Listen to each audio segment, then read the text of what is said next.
So thank you for coming along. This is the information session just based on the new Integrated Care Fund, which is due to launch tomorrow. So to give you a little bit of background to the Integrated Care Fund, or the ICF as I'll refer to it going forward, it was first established in April of 2016, and in the last round there was 12 first sector projects which received funding of just over £1 million throughout the time of the fund. So the funding for this round has been confirmed as 1.3 million. That's 650k over the 2 years, and it was announced in December of this year. So in terms of the fund priorities, linked into the strategic commissioning plan for South Lanarkshire, and there's 4 priorities sort of under that, which are early intervention and prevention, addressing mental health and addictions, and improving unscheduled care, and optimising intermediate care, and support for non-commissioned carer services and carer support groups. Now, I understand that that is quite general and quite wide, so I do have a couple of sort of examples, and these examples will be available on the website as of tomorrow, just to give you a sort of starter for 10, or give you a wee idea of sort of some of the project sort of ideas and that you could be putting forward, and we would probably look favourably on. So in terms of early intervention and prevention, we're looking for applications working towards this priority, and they will deliver activities or programmes that help to tackle identified problems to prevent or escalate in terms of health.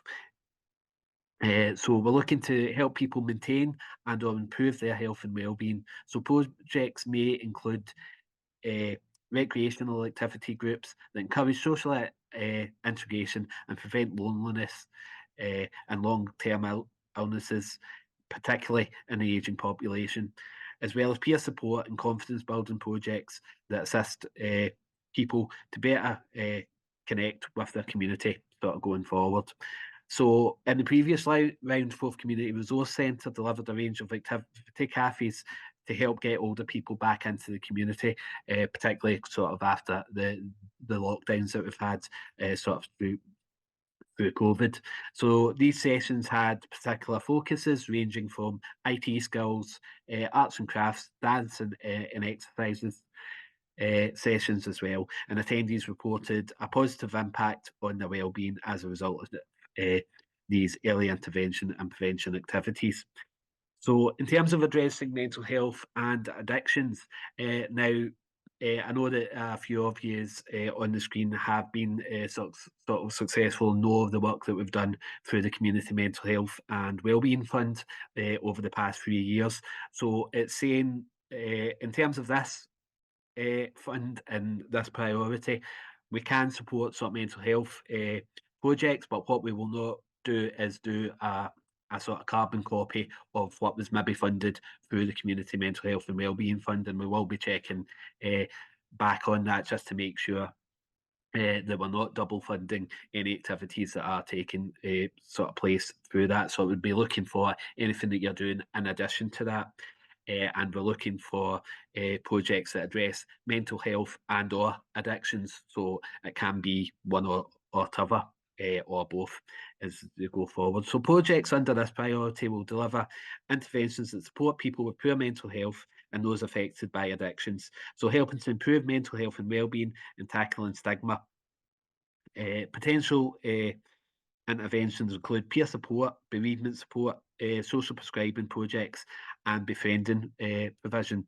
So in the previous slide, Lanarkshire Association for Mental Health delivered volunteer befriending services to support those experiencing poor mental health and wellbeing.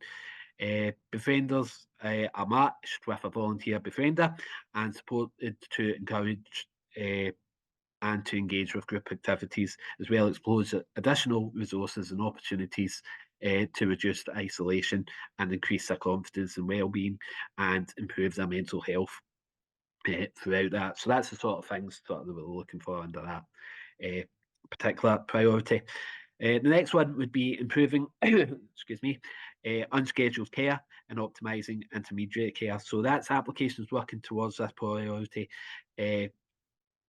Will include supporting people who may be at risk of or recovering from hospital admission, helping them to recover and live more independently, particularly sort of in their own homes or in their own community environment. So projects may include low impact fitness classes, such as strength and balancing, armchair aerobics, and sort of falls prevention, as well as sort of new age curling and activities like that. We'd also be looking at sort of community transport provision and self-management projects.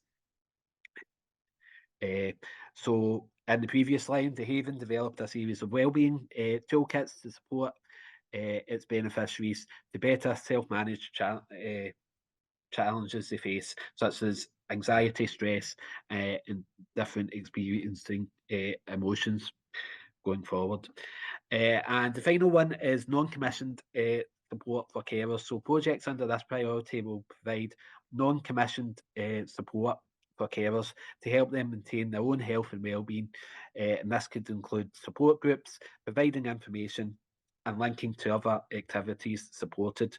Now, particularly for this one, we're looking at projects that maybe target carers, but also sort of target them under the three priorities that come before it. So as an ongoing sort of support, we can look at carers as a particular group, but we would like to link it into other projects that are maybe running at the moment, or projects that you're looking to deliver under the other three priorities going forward. Now, I know that there is a few groups here who were funded in the previous rounds. So yes, we can fund and support both existing and new projects. Previously funded projects are eligible to apply again, but should clearly state and show a reface provision of what they're doing, particularly respecting the new funding levels, which I'll come on to later on. So previously funded projects must demonstrate that there has been an impact from the previous projects, and we will be looking to extend, and while we can fund existing projects, we want to give as many groups the opportunity to apply to this fund and deliver projects under it as possible. So the groups that we're looking at sort of going forward to deliver this and the eligible groups that we will fund. Some of the priorities that we're looking at is particularly women, including women experiencing gender-based violence, people with long-term health conditions or disabilities, people from minority ethnic backgrounds, New Scots, which include asylum seekers, refugees and displaced people, people facing social economic disadvantagement, people affected by mental illness, and people affected by psychological trauma, including advanced childhood experiences. Older people, I've been shot for saying this, but age 50 and above, sorry. The LGBTQI plus community and carers going forward as well. So in terms of organisations who can apply, now similar to any managed funds that VASLan is managing on behalf of our partners, one of the criteria is that you have to be a VASLan member, and we'll come into that just in case the MD isn't aware of the process and the extras that you get. I'll be doing my sales pitch as always. But just to let you be aware, we will take applications from charities, including SKIOs, companies limited by guarantee, cooperatives and community benefit societies, non-profit companies with an asset lock, including community interest companies, unincorporated associations or constituted groups going forward, community councils and trusts going forward. Yeah, so in terms of the VASLan membership, you can apply for VASLan membership through our website. It's just a simple form that you need to fill out, just asking for a few details about yourself and the organisation that you represent. The additional benefits you get sort of through the membership of that is the access to funds like this and any other sort of managed funds that we distribute. We can put your organisation and services onto a new locator app, which is a directory of services from the third sector across South Lanarkshire. We can get the amazing Nick to come out and do a spotlight for your organisation or for your project, and do professional photography to showcase the impact that you're making. Within the new year, we will be launching a new learning circle, which is an online learning and training platform, which will give you exclusive content for training courses for your staff and volunteers, access to the additional resources that we can give, including voluntary quality standards, access to the Chief Officers Group, and being able to vote at VASLan AGMs. Okay, the good bit that you've all came along for. So VASLan will distribute the 1.3 million throughout the sector over the next 2 years of the fund. And potential projects must demonstrate a link to the national health and wellbeing outcomes. Now, they are within the guidance notes, but they also are available on the Scottish Government website. Just if you're not familiar with them, there was 9 outcomes which link into the strategic commissioning priorities for this fund. We're also looking to make sure that it has a specific community focus within South Lanarkshire only, so we'll not fund delivery outside sort of the South Lanarkshire area for that. There was 2 fund criteria or funding pots which you can apply to. So the main grant will be between £2,000 and £20,000 per year, and for that we want you to meet at least one or more of the funding priorities.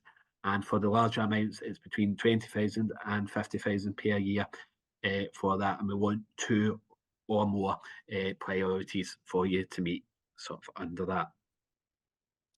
Okay, so what will we fund? We'll fund a lot of sort of different activities through that, but the things that we will fund include equipment, one-off events, hire of community spaces, staff costs. So if there's staff costs associated with delivering your project, we're also asking that if you are putting the staff costs in, that they meet the national living wage,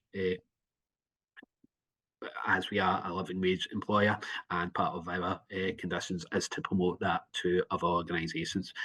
Training for your staff and your volunteers, transport, utilities and running costs as part of the ongoing sort of project going forward.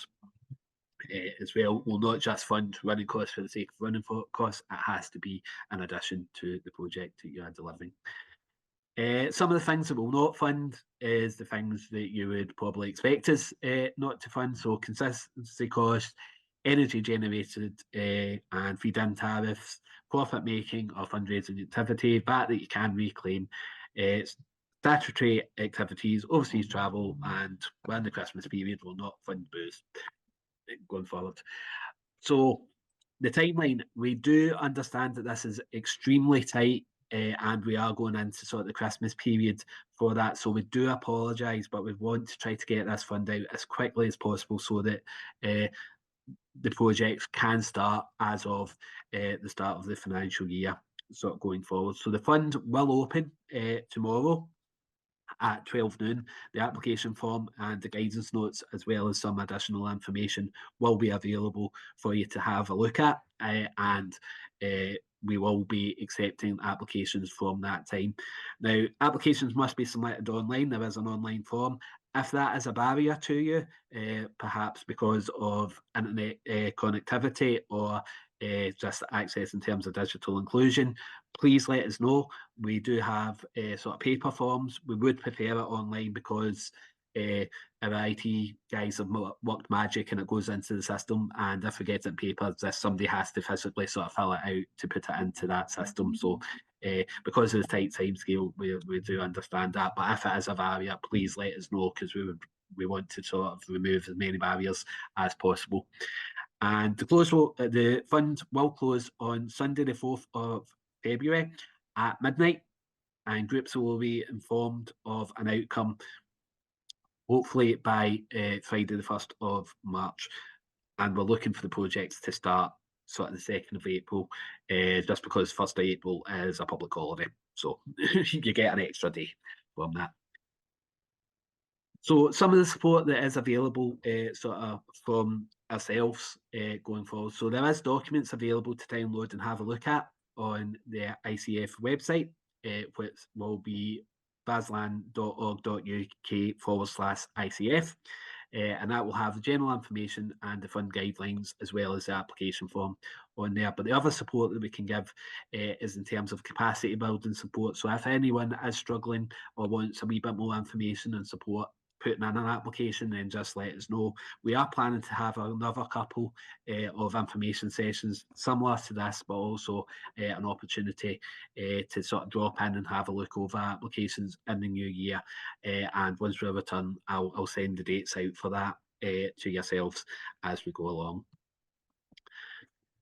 Now, these are top tips that we give to anyone putting in an application to any fund, and I don't want to sort of preach to the converted, but it's just to put them out there again, just so that you are aware. So some of the tips we would suggest is to read the guidance documents before submitting an application. Hopefully all the answers that you're looking for are in there in terms of the information that we're looking at and looking for from you for the application sort of going forward.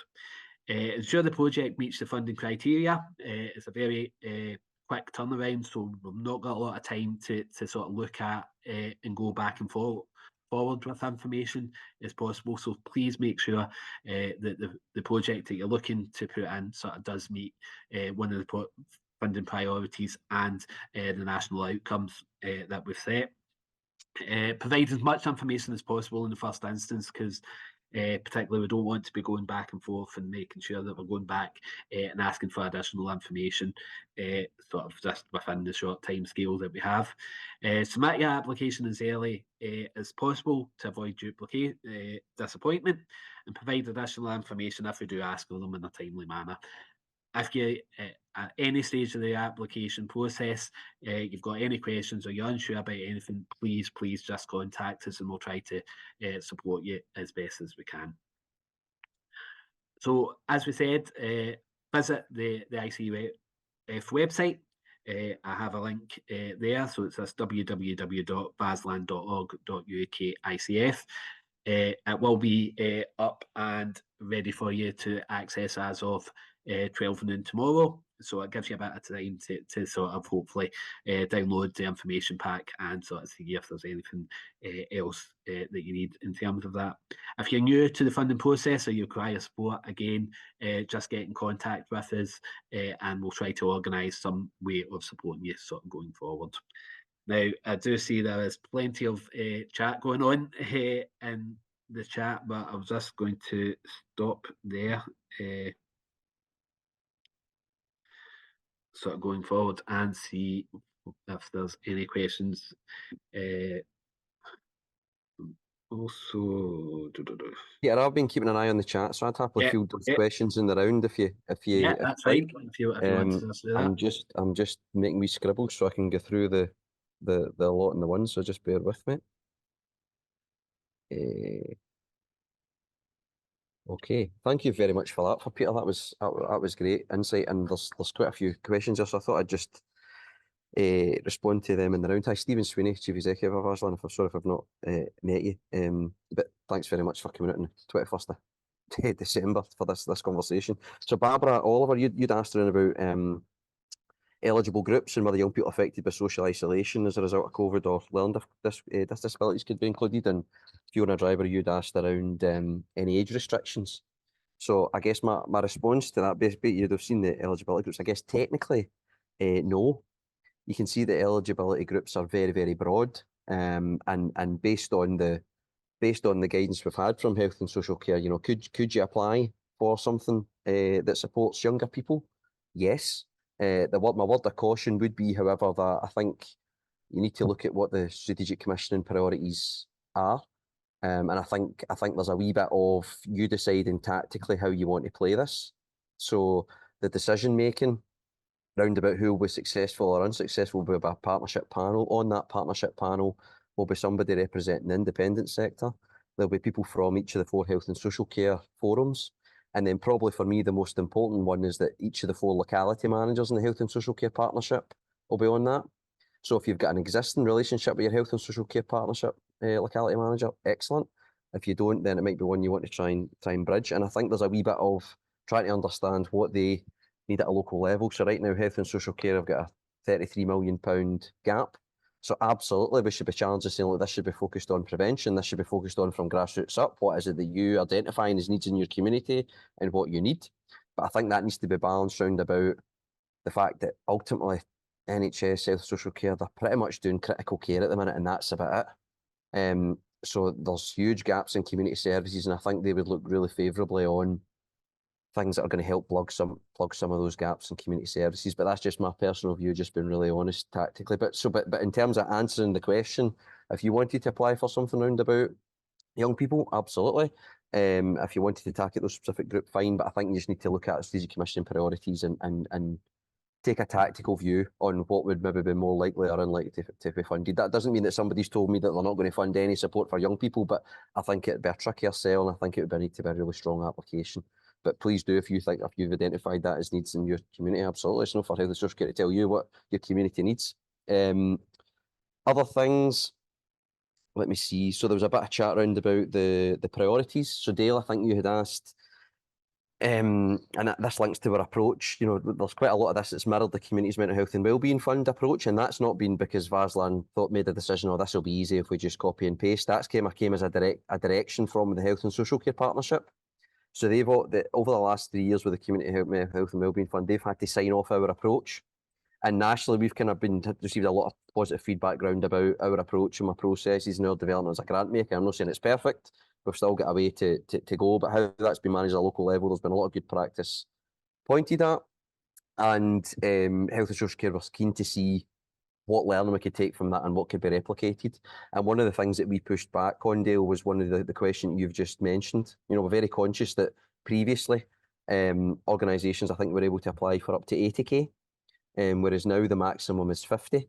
That's broadly came from a direction of Health and Social Care that would like to see a broader range of applications organisations funded. But so then with that kind of been a bit of a red line, right, well, this 20k to 50k, we're not going to ask organisations to then put in some sort of partnership bid, because that then slices again what as an individual organisation you would be able to apply for. So all we're asking then is that you're able to meet more than one priority, and that could be as simple as you're supporting somebody through mental health and/or addictions, and you're not excluding carers from it, for example. And there'll be some wider examples on the website as we go. So hopefully that's clear. Yvonne, you had asked round about can you apply for money over a couple of years? Absolutely. You know, if you only need something for 1 year, then fine, apply for that. But we'd be disappointed if you don't. We're trying to advocate and the sector within the sector's behalf. There's not enough multi-year funding opportunities available, nowhere near enough. So any time we've got the opportunity to be able to put something out that's more than 1 year, then we could. So please do apply. It doesn't need to be the same amount of money in year 1 and year 2. It might be something that needs some front-end investment to get it working, or it might be something that's ramped up, so it's a bit less and then a bit more later. That's for you to decide, but absolutely, we would welcome 2 year funding. I think I've only asked about the guidance in the documents. I think Peter went back and circled back to that, but that'll all be available on the website tomorrow as of noon. There was a question round about the kind of double funding, if you like, round about if we've got an application live with another existing fund with if you've got an application in for the Community Mental Health and Wellbeing Fund and you're waiting for a response in the new year, whether it's been successful or not. I guess that's something we can maybe speak about away from here. I guess it's tactically, how do you want to play it? I mean, naturally, as Peter said, we're kind of coordinating internally to make sure nothing kind of gets, funded for the same thing twice internally. But it could be the case that, well, if you manage to get it from one, then we wouldn't support the other. And I guess as an organisation, if you were hoping to be successful with both, then it'd probably be best that you maybe take 2 different ideas. But we can speak to you separately from that. There's been a few questions about the oversubscription. So to be clear, it will remain open until Sunday the 4th of February. It will not close early. It's already too short a window as it is. I think Peter's more referring to if we need to go back with any kind of questions or things that we know that would be helpful for the panel to be aware to make your application as strong as possible. The earlier you get in, the more capacity we're maybe likely to have those conversations with you. But to be clear, it won't shut early. We're aware that with the Community's Mental Health and Wellbeing Fund this year, some localities have shut earlier than advertised, and that's just been as a result of a huge influx. But there's been ring-fence monies for each locality that in the new year everybody will get there. Nobody will miss out. Everybody will get, every locality and every kind of priority area will get its fair crack, and that'll all play out in January. But with regards to the ICF, no, please, you have right up until Sunday the 4th of February. So if you need that full month of January to develop your idea, that's absolutely fine. It's not going to shut early. And that's where we're at with that one. There's been a couple of other things in the chat, so I'll maybe come to them before pausing. So I see the question around 20 to 50 over the 2 years, no, so that's per year. So you can apply for a maximum of 100k over the 2 years. And Ali, I think I've already, hopefully already answered one about submit early to avoid disappointment. Yeah, so I guess just to be clear, it will remain open for that whole point. It was more just round about if we think that the panel might require more information, just time for us to kind of go back and forth with you. But no, it won't close. Is there a locality element to the allocation? So it hasn't been specifically sliced and diced right at 650 divided before, but I think it'd be fair to say that each locality manager will want their slice. So it hasn't been divided before, and ultimately that's going to be for the panel to decide. But I guess as part of shaping the fund, we did a consultation. Well, we offered a consultation out of the four locality networks and kind of smaller groups taking place.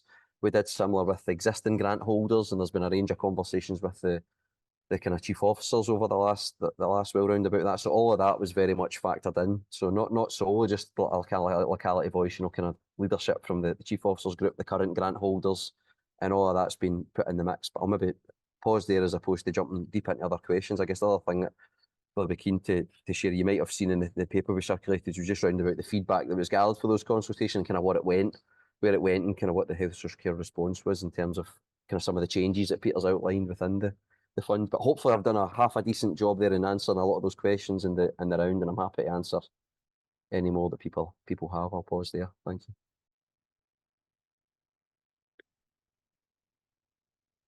Yeah, so it was just to give the opportunity if anybody has any other questions that they want to just field. I'm conscious that is an open forum, so if you have anything specific to your organisation or your project, you might not want to share it, but if there's any general questions, then we'll just open the floor. See, there's a question in the chat, Peter, from Yvonne. So Yvonne's asked if based in Killook, who's the person to contact for locality. So what, in terms of VASLan's organisation, I guess with the timeline's the same as yourselves, and I'll speak about the timeline in a sec. We don't have somebody dedicated to each locality with this particular fund for capacity building support. We're just going to, and we've only really got the month of January really anyway, so we're going to kind of pull that. I think as Peter outlined, we'll have some drop-in sessions. So I think in the interim, probably go through Peter if you're happy to do that, and then we'll coordinate that internally. If you were referencing back to my point earlier around about the locality managers, and the locality manager in health and social care for Clydesdale is Maureen Deary. If that was what that question was referenced to. And then Ashley's question, is everything going to be assessed at the same time or on an ongoing basis? They're all going to be assessed at the same time. So the panel who I'd mentioned, are in the process of kind of identifying 2 to 3 days in February to block time, and the panel is going to look at them all in the round at the one go. So that's how the decision making will be taking place. And then I guess on the timeline ones, I know Peter's understandably on behalf of VASLan apologising, but I guess the choice we had is that, and I'm accountable for this, so if you think I've made the wrong choice, then it's on me, and I'm sorry. We probably had the call where we could have had the arrangements round about ICF agreed back end of the summer, probably, but it would have involved a cut in the money, and probably not just a wee top slice, probably quite a significant cut. So the longer we left it, there was probably more of a case where we can demonstrate the impact a bit better based on what they were wanting to see, based on the reports that all the current grant holders were doing a really good job in submitting. And then we pulled together different reports and kind of spend to save analysis and different stuff. So rightly or wrongly, me personally, I made the choice to leave it a bit longer, hoping that then we would be able to secure less of a cut or all the money. Ideally the sector should be getting more, because ultimately it's a real terms reduction. But I think based on where health and social care at, it was unrealistic to expect that at this time. So the short timescales are a direct result of making sure that the pot was as big as possible. And I'm very conscious that there's a risk there that some organisations end up with the capacity or the time to apply. And if that's the case, I'm really sorry. But hopefully you can see the rationale why we've done what we've done, and the same level of money's managed to be retained, predominantly because of the good work of the existing grant holders and the evidence that they've been able to supply, and we've just been able to compile and tell the story, you know. Happy to take any other questions, folks, if there are any.